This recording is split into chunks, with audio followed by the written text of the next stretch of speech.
It's like I was in exactly the same position that all the kids were in. And in a sense, that's when the Little Black Schoolbook originated. While I was at school and trying to figure out the problem, because I was told merit brings rewards and more merit brings more rewards. And I was idealistic enough to believe that. And just thinking, the more I tried, the more I researched, the more I put in, the greater the rewards would be. Sometimes it worked. Sometimes it worked. And then on sometimes I thought, oh, this assignment's a bit weird. Julius Nyereri's African Socialism. Kenya next door, they've got a capitalist system and they've got a much better standard of living. This African socialism isn't the answer. So I'd go away and I'd do about 2 weeks of research, you know, because they said, oh, the more research, we like extra research, bringing in new sources. B-. And I spent 2 weeks on it. And the kid who just paraphrased the handouts from the teacher got an A+. How long did you take? Oh, about 2 hours. So I started to figure out that there were some anomalies here. And this is the sort of the Copernican scenario that I'm talking about. It's like the Ptolemaic model of the universe, that there were the planets that sort of wandered, that didn't seem to circle like the stars and be sort of permanent and predictable. There are all these sort of anomalies that you try really hard and sometimes you succeed and sometimes you didn't. So I started to sort of think, well, what's really going on? I tried to be like, you strip away all that idealism and ideology out of education and you try and look at it as if you've come from another planet and understand what's really happening and try to figure out for the first time. So while I was at school, I was not only studying, while I was at university, I was not only studying the courses, but I was actually studying the teachers and the lecturers and the tutors as well, and trying to understand what was really going on in this process. And this is what I worked out. First of all, assessment in the humanities is subjective, and we have to recognise that. It's not objective, it's subjective. All it is the opinion of a particular teacher on a particular day. And often it tells you more about the teacher than it does about the essay, right? You have to accept that.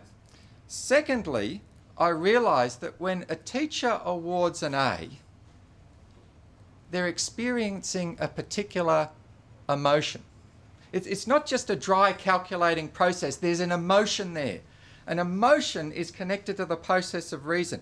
Emotion shapes reason. The emotion that you're in at the time shapes the reasoning process that follows. All right, that's point number 2. If you can determine the emotion that a teacher's in when they award an A, you can generate A's at will. You'll expect them. Look, this stuff works so well it scares me. Right? What I worked out was there were 3 things. The first thing is reflecting the teacher's bias. The second thing is that the content of the essay reflects the teacher's understanding of the topic at whatever level that may be. Right? They love to see their own ideas reflected back in the students' work. And you can actually see the corrections. Where my students have actually written the teacher's ideas in the essay, the teacher writes brilliant next to it. Right? I mean, that's a clue. That's a clue. Right? The third thing is merit. And notice I said it third. Now, merit is really good for its own sake. And 3/4 of the Little Black Schoolbook is devoted to merit. You should not finish school not knowing how to learn. You should not finish school not knowing how to research. You should not finish school not knowing how to write an essay. And you should not finish school not knowing how to speak publicly, because there are oral presentations that they have. And you should not finish school not knowing how to reason logically. So all that's in the book, because what I teach the kids to do is take control of their own education. And this liberates them, right? They're not captured anymore. So what the process of doing essays becomes is just pleasing the examiners to get those A's rolling in. They're not captured by their examiners, they're free, right? Some of my students even write 2 essays, right? One for themselves and their family and friends, and then another one, sometimes a dumbed down one. Did I say that, Kevin? Right? Another one for the teacher that fits their understanding of the topic. And this works marvellously. Now, the beginning of the book is devoted to what I call the method. And this is the fun stuff, right? Because once you're free, once you're not captured for it, it just becomes a game. And a game that you can just play to... Look, not only will the teachers not realising you're doing this, but they'll love you for it. You'll become their favourite student. The essays that you hand in will be their favourite essays that they've ever assessed at all times. Whoops. And that's not a bad place to be. So the first part of the book is devoted to the method that I teach. And what we do is I teach kids how to create a psychological profile of their examiner so that everything that they put in their essay can be calculated to pay a dividend in grades, right? And we do this under ideology, values, ethics, interests, preferred forms of language, character and persona. And we come up with about a page of points that we then use to sort of craft all the students' essays that they do for the rest of the year.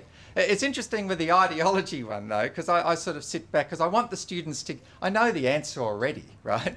Because all the teachers have the same politically correct left-wing views, right? But I pretend that I don't know this, so the kids can sort of go through the process. Oh, she reads The Age, watches the ABC a lot. Yeah. So I already know the answer. The thing is, in 18 years of doing this, there's only been one teacher that wasn't politically correct and left-wing. And a couple of years I mentioned this to a student. I said, look, in 16 years of doing this, I've only come across one teacher who wasn't politically correct left-wing. And he said, oh no, look, I heard a rumour that there was a politics teacher at Scotch College that once voted Liberal. So you've got to understand, as Andrew very kindly said, the audience that you're dealing with, and I show them how to do this. I even show them with the analogy of the black shoe. The analogy of the black shoe is me sort of writing in the style of Plato, because I think he's pretty good, right? The analogy of the black shoe shows kids how to actually write the wrong answer to get an A, because the thing is, they're not accountable, right? And there's no curriculum. And so when they're wrong, they don't know they're wrong. And so you can do your own research and come up with this really fantastic stuff only to find it penalised, right? So what you do is you've got to understand what their concept of the right answer is. And then that's what you produce and you hand in. That's why it's so important for the kids to take responsibility for their own education. And what the Little Black Schoolbook is about is giving them the power to do this. So in a very real sense, it's a book about empowering the individual, making that concept real for real people who need it the most. And in that way, if you know how the system works and you know how to play the game, then you can protect your integrity. Because then you can use the education system to become the person whom you want to be rather than what they want to be.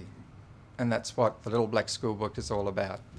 So I hope people enjoy using it. Thanks.